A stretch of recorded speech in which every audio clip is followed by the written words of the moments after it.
Slavnostne akademije se je udeležil tudi predsednik Borut Pahor, ki je skladu Krkinih nagrad vročil visoko državno priznanje Red za zasluge za 50 let Krkinih nagrad in za spodbujanje znanstvenih dosežkov zlasti med mladimi.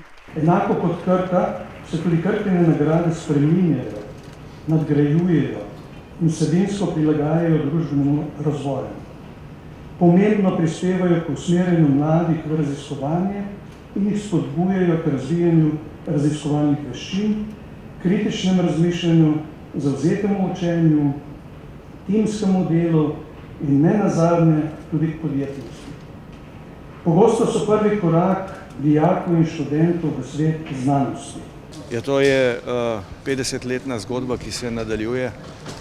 Zaveza Krke, da prispeva v slovenski in širši prostor svoj delež pri vzpodbujanju mladih raziskovalcev, nekaterim na začetku njihove poti, nekaterim tudi nekoliko kasneje, vsem pa v skupni zavezi, ki seveda pomeni, da več znanja, več vedenja, neprestano izpopolnjevanje tako nas samih, kakor rezultatov našega dela je edina pot v prihodnost. Na slovesnosti ob visokem jubileju so podelili zahvale posebej zaslužnim posameznikom.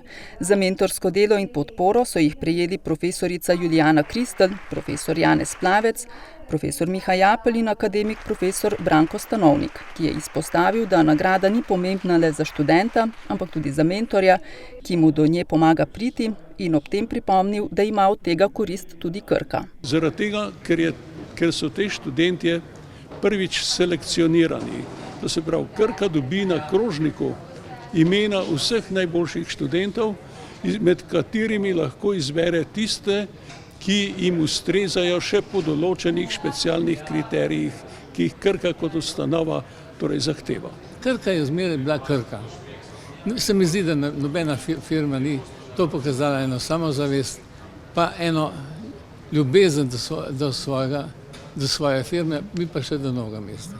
Sogovornika sta se spomnila skromnih začetkov. Prvo leto so dobili le 6 nagrajencev, no danes pa je zanimanje mladih precej večje. Letos so prijeli že več kot 100 prijav. Mi smo zdaj že drugo leto zapored presenečeni, da v razmerah, ki pomenijo novo normalnost in so težje, dobivamo še več prijav kot prejšnja leta.